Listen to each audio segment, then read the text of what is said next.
Direito e Saúde Pública. A dose certa para sua atualização a qualquer tempo e em qualquer lugar. Olá, eu sou Giovana Caroni, promotora de Justiça, coordenadora do Centro de Apoio Operacional às Promotorias de Justiça de Defesa da Saúde, CAU Saúde, do Ministério Público de Minas Gerais. Eu sou Cristiane Antunha, jornalista, e esse é o podcast Direito e Saúde Pública, a dose certa para a sua atualização a qualquer tempo e em qualquer lugar. No episódio de hoje, vamos falar sobre gerenciamento de riscos na vigilância sanitária, tema que afeta a todos nós. Nosso convidado é Marcos Navarro, um dos principais especialistas brasileiros em avaliação e gerenciamento de riscos à saúde. Ele é professor do Instituto Federal da Bahia e começou sua trajetória na física, migrando depois para a saúde pública, onde atua há muitos anos com vigilância sanitária. Seja muito bem-vindo. É um prazer estar aqui com vocês e fiquei muito feliz com esse convite para participar desse importante podcast do Ministério Público do Estado de Minas, Direito e Saúde Pública. Sem dúvida, um sucesso e um excelente canal para discussão de relevantes temas da saúde pública. Seja bem-vindo, viu, professora? A honra é nossa, viu? Muito obrigado. Professor, então o senhor começou a sua formação em física, Isso. Mas acabou seguindo para a área da saúde pública e da vigilância sanitária. Como foi essa mudança de caminho e o que te levou a se dedicar ao estudo dos riscos à saúde? Joia, Cristiane. A minha proximidade com a área da saúde, ela começou dentro de casa. Minha mãe era professora de saúde pública da Faculdade de Enfermagem da Universidade do Estado da Bahia. E na minha adolescência, ainda na época da 8ª conferência, nós conversávamos muito sobre saúde pública em casa. Minha mãe coordenava as campanhas de vacinação, estava no movimento de implantação do Conselho Municipal de Saúde. Então, as discussões de saúde pública eram muito presentes dentro de casa. Mas, na época, a minha paixão ainda era física, especificamente, e ensinar física. Então, fiz vestibular, morava no interior. Naquela época, a gente, para fazer faculdade, tinha que ir para a capital, né? Então, fiz concurso para a universidade, vestibular para a Universidade Federal da Bahia, passei para física, onde me formei e fiz mestrado. E, assim que me formei, fiz o concurso do antigo Cefet, que hoje é IFBA, para física, né? E tive a oportunidade de, em 97, fazer um estágio no departamento de radioterapia de um hospital. Adorei aplicar física na área de saúde, mas ainda não tinha me encantado. Em 98, o Ministério da Saúde publicou uma portaria 453 que estabelecia requisitos para controle e qualidade de radiodiagnóstico, radiografia, mamografia. E ali eu vi a oportunidade de juntar efetivamente física e saúde pública. Para nossa sorte, o governo federal lançou um programa da CAPES com o DAD da Alemanha, de cooperação técnica com nossas contrapartes na Alemanha, as Technische Fachhochschule. E aí nós apresentamos um projeto para fazer um centro de referência para vigilância sanitária em radiodiagnóstico. Aprovamos esse projeto, nos aproximamos da vigilância sanitária por a qual eu me apaixonei e tenho trabalhado esses últimos 30 anos, começando por gerenciamento de risco em radiações ionizantes e hoje aplicando em todas as áreas da vigilância, até em radiações ionizantes. Perfeito, doutor Marcos, professor Marcos. E a gente se conheceu, Cris, num evento aqui em Belo Horizonte, em que o professor Marcos era palestrante. E eu fiquei encantada com essa abordagem, né, da questão de risco. E, professor, em sendo a vigilância sanitária uma das principais estruturas de prevenção de riscos à saúde coletiva, eu pergunto ao senhor, o que é risco? E a segunda pergunta, o senhor desenvolveu o conceito de risco potencial, que se tornou referência nacional. O que é risco potencial e por que ele foi tão necessário para a vigilância sanitária? Sim, exatamente, doutora Giovana. Nós tivemos a oportunidade de nos conhecer nesse evento. No finalzinho, a gente teve um tempinho para conversar rápido e fiquei muito feliz com sua participação, pois a ação da vigilância sanitária ela fica muito limitada sem apoio do Ministério Público. Essa proximidade entre vigilância sanitária e Ministério Público é fundamental para as políticas públicas.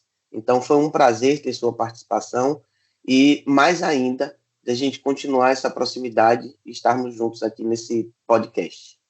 Essa pergunta é uma pergunta muito, muito bacana, né? Porque talvez a questão mais importante sobre o risco é a gente entender que não existe uma definição verdadeira de risco. A definição de risco depende da área onde a gente utiliza. A sua percepção depende de questões econômicas, políticas, culturais. A percepção de risco depende até de onde a gente nasceu. Se a gente nasceu no interior, a percepção de risco da gente é uma. Se a gente nasceu na capital, a percepção de risco da gente é diferente. Então, não existe uma verdade sobre risco. Na área de gestão, por exemplo, as normas ISO estabelecem um conceito de risco positivo e risco negativo. Isso, para a gente na área de saúde, não faz sentido nenhum. A gente não fala risco de vida, a gente fala risco de morte, né? Mas para a área de gestão de risco, isso faz sentido. Então, deixa eles com o risco deles e nós precisamos de um risco nosso, né? Cada um precisa de um risco para chamar de seu. E a vigilância sanitária precisava de um risco para chamar de seu também. Foi o que percebi, depois da proximidade com a vigilância sanitária, que o conceito de risco epidemiológico, ele só dá conta do campo do pré-mercado, dos estudos epidemiológicos que são feitos para registrar produtos, medicamentos na vigilância. Mas no pós-mercado, na fiscalização, a gente não consegue usar o risco epidemiológico. E a vigilância sanitária não tinha um conceito de risco próprio dela. Então, o que foi que nós fizemos? No doutorado, desenvolvi esse conceito de risco próprio para a vigilância sanitária. Porque quando a gente faz uma fiscalização sanitária, nós não estamos verificando relação de causa e efeito. A gente está verificando o cumprimento de norma. Se a gente chega numa clínica e essa clínica não tem licença sanitária, uma clínica clandestina, eu não tenho como dizer o que vai acontecer em qual probabilidade. Mas o que eu posso dizer é o desconhecimento da autoridade reguladora sobre o que acontece ali dentro coloca essa clínica numa situação de risco potencial inaceitável para seu funcionamento. Então, o risco potencial é o risco enquanto possibilidade, antes da probabilidade. É como se fosse o risco do risco. Então, a gente define o risco potencial como a possibilidade de ocorrência de algo danoso, sem necessariamente especificar o dano e sua probabilidade. Esse conceito de risco permitiu a aplicação nas práticas da Visa e sua quantificação na tomada de decisão e na geração de informações para a saúde pública. Professor Marcos, muita gente entende a vigilância sanitária apenas como órgão fiscalizador, né? Ela vai lá para fiscalizar. Mas, na prática, qual o papel, então, da vigilância sanitária dentro do SUS? Verdade, Cris. Quando eu penso nessa pergunta, eu acho que todos nós que temos um pouco mais de idade, a gente lembra de Linneu, né? Está fiscalizado na grande família. Justamente. É o retrato da vigilância sanitária. É o que a gente vê mais à frente, né? Mas nós não podemos esquecer que a vigilância sanitária atua para garantir que os produtos e os serviços sejam disponibilizados à população de forma segura e efetiva. A vigilância sanitária é ela que vai garantir que esses medicamentos funcionem. Todos nós lembramos dos escândalos de falsificação de medicamento do final do século passado. É daí que surge o SNVS. Medicamentos que eram para câncer sendo falsificados. Então, a vigilância sanitária é fundamental para garantir a efetividade e segurança dos medicamentos, dos produtos e dos serviços. Nós temos acompanhado na mídia aí, constantemente, quase que diariamente, problemas, inclusive, com óbitos com procedimentos estéticos. Então, seguir todas as regras sanitárias, elas são fundamentais para a nossa segurança e para usar os produtos com efetividade. Além disso, a vigilância monitora o uso. Nós estamos vendo recente aí a suspensão de alguns produtos. Ela não só verifica a produção, mas ela monitora o uso. Ou seja, a gente pode dizer de uma forma simples que quase tudo que a gente come, que a gente bebe e que a gente coloca no nosso corpo passa pela vigilância sanitária. Então, essa é uma atividade fundamental para a nossa saúde e para a saúde pública de uma população. A função, então, vai muito além da fiscalização. O escopo é muito grande, Cris. Muito além. Alimentação, né? ILPIs, casos de longa permanência, muito assim, é um escopo muito grande que a vigilância sanitária atua, e é isso que o professor falou, né? O escopo é gigante, então é muito importante que haja também uma atuação concreta dessa vigilância, porque não é só ficar naquela postura do Linneu, né, da grande família, do inspetor, do fiscal. É muito ampla e às vezes as pessoas confundem só esse papel, né? Às vezes só aquele interditar, né? Aquele lacrar, não é só isso, é muito amplo, né, o papel da vigilância sanitária dentro do SUS mesmo. Exatamente. E professor, até dentro desse tema, né, assim que a gente está tratando, por que a vigilância sanitária trabalha frequentemente com possibilidades futuras de dano e não apenas com danos já ocorridos? Excelente pergunta, doutora Giovana. Essa foi uma pergunta que mais me faziam quando a gente começou a estudar o risco na vigilância sanitária, e a gente ouvia muito, o risco é o risco epidemiológico, esse risco da vigilância sanitária ele não existe. E esse é um dos principais diferenciais do risco epidemiológico para o risco sanitário. Por quê? A epidemiologia estuda exposições que causam danos. Como são os estudos epidemiológicos? Populações que foram expostas a fontes de danos físicos, químicos ou biológicos, e a gente estuda isso por anos ou por décadas. Como é que a gente sabe que fumar causa câncer? Acompanhando os fumantes por décadas. Então, a gente vê uma exposição do passado e uma consequência no presente. Então, a causa da exposição estava lá atrás e a consequência está agora. Quando nós vamos fazer uma inspeção sanitária, a gente vai verificar o cumprimento de norma. E a gente verifica, naquele momento, o descumprimento de uma norma. A causa está no presente, não está no passado. E o que é que a vigilância vai fazer? Atuar para que a possível concretização do dano não ocorra no futuro. Então, nós vamos atuar para que o futuro não aconteça. Então, enquanto no sentido do risco epidemiológico, exposição está no passado e consequência está no presente, na vigilância sanitária, a exposição está no presente e nós vamos atuar para que o futuro não aconteça do dano, que o futuro seja uma meta-realidade. Então, isso diferencia fortemente o conceito de risco epidemiológico com o conceito de risco sanitário. Seria um trabalho de precaução? Isso, exatamente. Então, quando um hospital não cumpre o requisito normativo que a vigilância atua, ele está evitando que algum paciente se exponha àquela situação de risco e venha ter um dano. Ele vai atuar para que o dano não aconteça. A epidemiologia só informa o que o dano aconteceu. Os estudos epidemiológicos. Ela vai dizer que exposição a determinadas fontes de dano causam dano em qual probabilidade. Na vigilância sanitária, a gente vai corrigir o não cumprimento normativo para evitar que aquele dano aconteça. Por isso, um risco potencial, para diferenciar do termo risco clássico. Vamos falar um pouquinho agora sobre o modelo de avaliação de risco potencial e roteiro objetivo de inspeção. Como que essas ferramentas surgiram e como que elas contribuem para deixar, então, as inspeções sanitárias mais objetivas, mais transparentes? Joia, Cris. Como eu falei para vocês, eu passei minha vida quase inteira no interior, morei em cidades pequenas, e quem é do interior sabe que numa cidade do interior, um serviço de saúde, por exemplo, ele só tem 3 possibilidades. Ou ele é da prefeitura, ou é da família do prefeito, ou da família inimiga do prefeito. A fiscalização desses serviços é muito complexa para um profissional de vigilância sanitária. Então, em geral, quando um profissional de vigilância sanitária, numa cidade pequena, faz uma atuação e indica uma interdição, dificilmente as pessoas perguntam o que foi, as pessoas perguntam quem foi. Quem foi que fez essa inspeção? Então, a inspeção é personalizada no profissional de vigilância sanitária.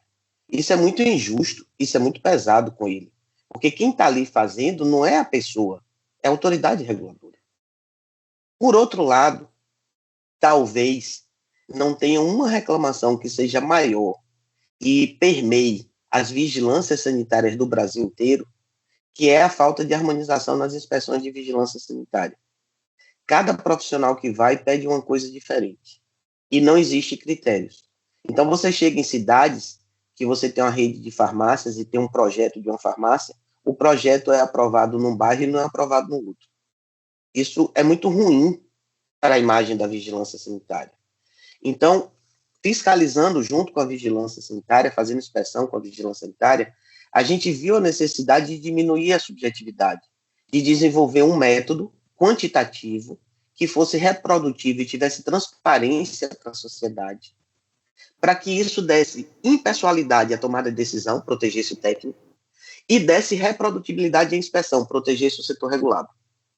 Então, com base nisso, nós desenvolvemos um método quantitativo, que é para quantificar o conceito de risco potencial, que é o MARP, e a gente usa o instrumento, Cris, o ROI, onde a gente coloca cada requisito sanitário, a gente sai do binário. Por quê? Por exemplo, a gente chega num serviço e vai avaliar se esse serviço tem licença sanitária.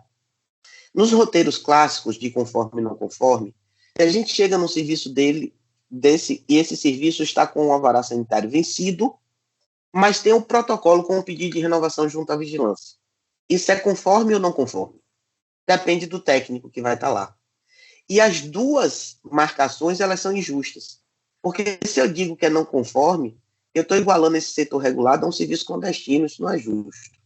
E se eu digo que está conforme, eu estou equiparando ele a um serviço regularizado, também não é justo. Então, o que foi que nós fizemos? Disse, olha, vamos fazer uma classificação, vamos sair do binário e botar uma faixa de tons de cinza. A gente coloca no 3 o que é a norma. Menos do que 3 a gente gradua. Então, 2 é uma infração sanitária, vencido com pedido de renovação. 1, vencido sem pedido de renovação. 0, não possui licença sanitária.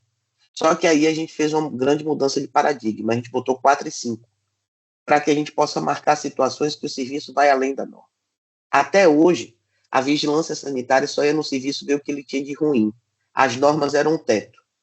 Com o MARP e ROI, a gente consegue pontuar, faz uma regulação responsiva. A gente pontua o que o serviço faz além da norma. A norma passa a ser piso. Então, a gente estimula o setor regulado a ter a norma só como base, não como limite. Então, isso é uma grande revolução no processo de fiscalização sanitária e na aproximação da autoridade reguladora com o setor regulado. Mas o papel do fiscal aí é importante, né? Fundamental. A qualificação desse fiscal, Sim, que vai estar lá em loco. Educação permanente. Exatamente. Né? Educação permanente, mas, por outro lado, isso facilita bastante, porque a gente tem ali o requisito normativo e a gente já escreve quais são as situações prontas. Isso fica transparente para o fiscal e isso fica transparente para o setor regulado. Aproxima os olhares. Você diminui bastante o conflito de avaliação entre setor regulado e autoridade reguladora. Eu tenho uma grande amiga que mora numa cidade, não nesse estado, né? Eu sou de São Paulo, e ela tem uma sorveteria. E toda fiscalização, ela ficava desesperada, porque cada nova fiscalização eram mais requisitos para ela cumprir. Então, assim, é como não tem segurança, né? Como que uma pessoa que está empreendendo, ainda mais no Brasil, ela, né, fica assim, a cada nova inspeção é uma surpresa, Exatamente. É dispêndio de dinheiro, porque não, né? E esses instrumentos vêm justamente para evitar esse tipo de coisa, como se fosse uma padronização dentro do limite legal do que é viável, né? É legítimo para aquela atividade que é regulada. Exatamente, doutora Giovana. O mais comum acontecer, a gente chega para fazer uma inspeção e o responsável pelo serviço diz, mas olha aqui a notificação do ano passado. Não tem nada disso. E, em geral, o que a vigilância diz isso foi outra equipe. A nossa equipe está solicitando isso. Não pode ser isso por não aqui. pode, jamais. A norma é a mesma. Demais, É demais, Cris. Exatamente. Inviabiliza, né? Inviabiliza. Descrédito, né? A pessoa que faz tudo certinho sempre vem sendo É um desestímulo, né? Desestímulo, exatamente. Isso, exatamente. Eu acho que essa palavra é fundamental. Quando a gente faz uma vigilância assim, a gente desestimula o setor regulado a cumprir a norma. E é fundamental que a gente valorize quem cumpre normas no país. Cumprir normas não pode ser algo que seja penalizado. Ele precisa ser valorizado por isso. Então, esse modelo, ele faz com que a gente valorize quem cumpre a norma, para que ele se sinta diferenciado e tratado de forma diferente pela vigilância. Exatamente. Professor, um dos conceitos também que o senhor trouxe naquele evento que a gente se conheceu foi sobre a Visa 4.0. O senhor poderia explicar para os nossos ouvintes? Porque eu mesma desconhecia, Cris, esse conceito Visa 4.0. Eu desconheço. Aí. Esse conceito nós criamos recente, tem alguns meses. Estamos terminando o nosso primeiro artigo sobre ele. Eu espero até o final do mês a gente está com esse artigo publicado e enviar para vocês. Nós estamos fazendo uma analogia às revoluções industriais. Então, lá que a gente estudou no ensino médio, né? Então, como era? A produção era por manufatura em casa. Então, a primeira revolução industrial, ela aconteceu em 1760 e foi caracterizado onde as pessoas iam para as fábricas e nós tínhamos a mecanização a vapor. Em 1850 começou a eletrificação dos processos. As máquinas passaram a ser mais eficientes, a produzir mais. Em 1950 começou a automação, componentes eletromecânicos que automatizavam os processos. E em 2010, na Feira de Hannover, na Alemanha, foi cunhado o termo Indústria 4.0, onde se integra todas as informações da produção para que você tome decisão em tempo real e você evite, por exemplo, que detecte a falha só depois que o produto sai da fábrica. E isso detecta durante a produção, para ser mais eficiente. Então, fazendo analogia na vigilância, e para que isso? Para que a gente caracterize, a gente preste atenção o quanto a gente precisa avançar na vigilância sanitária. Então, nós estamos caracterizando a Visa 1.0, a criação do Sistema Nacional de Vigilância Sanitária em 1996. Quando nós começamos, quando começou a indústria, a primeira revolução industrial. Visa 1.0 começou o Sistema Nacional de Vigilância Sanitária. Esse período é caracterizado pela formação do Sistema Nacional de Vigilância Sanitária, pelas inspeções subjetivas que a gente estava falando, e, se vocês se recordam, e devem acompanhar que isso ainda acontece, pelo uso da inspeção com o velho papel carbono. Essa caracteriza a Visa 1.0, e a grande maioria das vigilâncias do Brasil ainda utilizam papel carbono nas suas inspeções, que é uma tecnologia do século XIX, é uma tecnologia da segunda Revolução Industrial. Então, nós precisamos avançar, superar esse atraso tecnológico e regulatório da Visa 1.0 e chegar na Visa 2.0. O que é que marca a Visa 2.0? Marca o desenvolvimento de uma metodologia para quantificar a inspeção sanitária, o MARP-ROI e o uso de sistemas de informação. Isso começou em 2010, quando, através de uma cooperação técnica, a gente aplicou o MARP-ROI no estado de Santa Catarina, na vigilância lá de Santa Catarina. Em 2020, a Anvisa foi a Santa Catarina, conheceu o projeto, e ela começou o projeto de harmonização. Ela padronizou o MARP-ROI como forma de inspeção em serviço de saúde de interesse para a saúde. Então, o que é que a gente faz? Amplia. É a Visa 3.0. A gente dá uma dimensão nacional. Antes estava sendo utilizado só em Santa Catarina, agora está no Brasil inteiro. Nós temos mais de 20 mil inspeções feitas com MARP-ROI em todos os estados do país. Mas até esse momento, nós avaliávamos, os roteiros de inspeções são por serviço. Então, nós temos roteiro de inspeção para UTI, para centro cirúrgico, para CME, para diálise, para ILPI, para comunidade terapêutica acolhedora.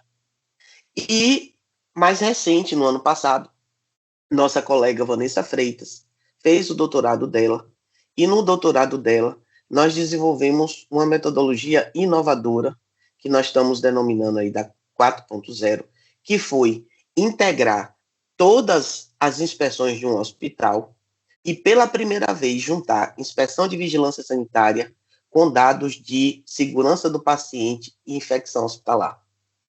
Isso nunca tinha sido feito. Isso fica, inclusive, em gerências distintas. E aí nós desenvolvemos o MAS, Modelo de Avaliação Sanitária Integrada de Hospital. É utilizar a inteligência sanitária para a tomada de decisão. Então, quando a gente junta inspeção sanitária com dados de infecção do paciente e segurança do paciente, usando inteligência artificial, a gente pode tentar encontrar relações de causa e efeito, de não cumprimento normativo com possíveis danos. Se a gente conseguir fazer isso, Cris e doutora Giovana, a gente vai conseguir encontrar um elo perdido entre o risco epidemiológico e o risco sanitário, porque a gente vai conseguir ligar o não cumprimento normativo com o dano. Isso nunca foi feito. Então, nós demos um passo importante que a gente está dizendo, o MAS é um portal para a Visa 4.0 e está abrindo um mundo de possibilidades de conhecimento e de tecnologia para a gente. Esse mundo, então, está bem próximo ou ainda está distante? Não, ele já está em uso pela Anvisa. Nós fizemos esse projeto e o MAS já está em produção. Os estados e municípios já têm acesso a esse painel na Anvisa desde o final do ano passado. Ele já é uma realidade. Que ótimo. Professor, e como é que esse gerenciamento de riscos pode ajudar o Ministério Público e também outros órgãos de controle a fiscalizar as políticas públicas de saúde? tão importantes? Perfeita, Cris. Talvez essa seja uma das mais importantes e relevantes perguntas, e ela completa muito bem, dialoga muito bem sobre aquela primeira pergunta sobre Linneu, sobre o papel de fiscalização da vigilância sanitária. Até o momento, a inspeção sanitária ela tem servido apenas para subsidiar o processo de licenciamento de um serviço, para dar o alvará sanitário. Após a inspeção, aquela Visa 1.0 do papel carbono, ela pega o relatório da inspeção e leva para o arquivo morto. Então, a informação da inspeção morre. É nesse ponto que nós temos uma verdadeira mudança de paradigma na saúde pública como ARP-ROI, pois as inspeções sanitárias podem ser até mais importantes como um censo do que como licenciamento. Vejam só, o IBGE, ele passa 10 anos para realizar um censo, e ele gasta aproximadamente 3,4 bilhões para realizar um censo. A vigilância sanitária, ela, quando faz a inspeção, ela está realizando um censo do setor regulado todos os anos. Essas informações são extremamente preciosas do ponto de vista de saúde pública. Ela pega essas informações todas e manda para o arquivo morto. E a gente perde todas essas informações. Então, a mudança de paradigma está no fato de que o uso dos dados da inspeção para o licenciamento serve apenas para o serviço. Os dados de todas as inspeções servem para políticas públicas e para os órgãos de controle, exemplo do Ministério Público. Quando um profissional de Visa inspeciona um hospital e identifica que a CME é a central que esteriliza os dispositivos médicos do hospital, e identifica que essa CME não possui lavadora ultrassônica, por exemplo, para limpar dispositivos de conformidade complexa, isso é um problema a ser resolvido entre a vigilância sanitária e o hospital. Entretanto, se realizamos a inspeção em todo o Brasil e detectamos que esse problema é uma realidade da maioria dos hospitais brasileiros, isso se torna um problema de saúde pública, que a gente pode identificar ou denominar de vigidemia, uma epidemia de vigilância sanitária. Os atores que o Ministério Público vai acionar são outros. Normalmente a gente vê o Ministério Público acionando a vigilância, mas nesse caso o Ministério Público precisa acionar o Ministério da Saúde, a ANS, CONAS, CONASEMES. A ação dele vai ser muito efetiva porque isso não é um problema da vigilância, isso é um problema de saúde pública. A lavadora ultrassônica, nas CMEs, por exemplo, a falta dela, pode contribuir para a incidência de infecção hospitalar, que custa muitas vidas e muito recurso para o sistema de saúde. Durante todo o tempo, a gente ouviu dizer que a vigilância sanitária precisa se pautar nos dados da epidemiologia. Nós nunca tínhamos ouvido dizer que a epidemiologia precisa se pautar nos dados da vigilância sanitária, porque nós não tínhamos dados. Mas agora, com dados, a gente pode dizer que a vigilância sanitária pode explicar os dados epidemiológicos. Falta de requisitos sanitários explica indicadores de infecção hospitalar. Isso é uma grande ruptura no modo de fazer política pública no Brasil e pode ajudar o Ministério Público a otimizar suas ações. É o elo perdido, né? É fazer esse link. Isso, exatamente. Realmente, assim, exatamente. Eu fiquei encantada com a apresentação do professor, porque é uma potência, né, o que os estudos, né, eles podem fazer nesse campo de riscos de saúde. Né? Essa questão da infecção hospitalar, Cris, é muito grave. Exatamente. Segurança do paciente. Né? Se você não tem um equipamento que você esteriliza o material, aquilo ali pode gerar, né? E o senhor explicou certinho na palestra que o senhor deu naquele dia, assim, que é necessário que essa lavadora ela tenha um mecanismo que faça a lavagem profunda, porque fica só uma lavagem pro forma e vai continuar, né? O material fica infectado e continua aí transmitindo, né, as bactérias, que é comum dentro de um ambiente hospitalar. Né, professor? É tratar os problemas, exatamente, é tratar os problemas no atacado e não no varejo.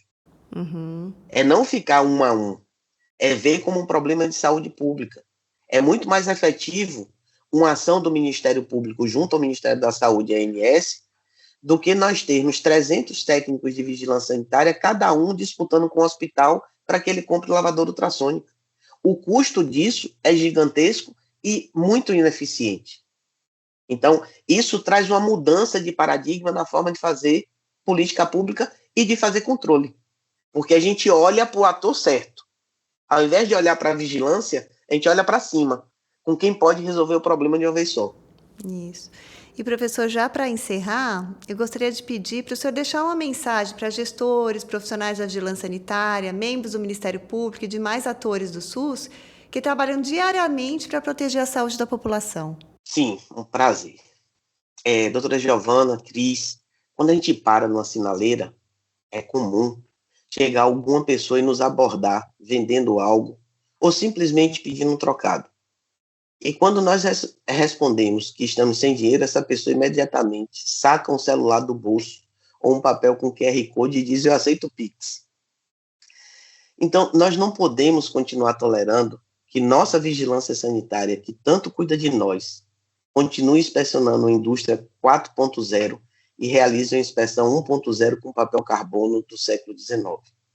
Não podemos permitir que o censo realizado pelas inspeções sanitárias em todo o Brasil continue indo para o arquivo morto e não subsidie políticas públicas inteligentes.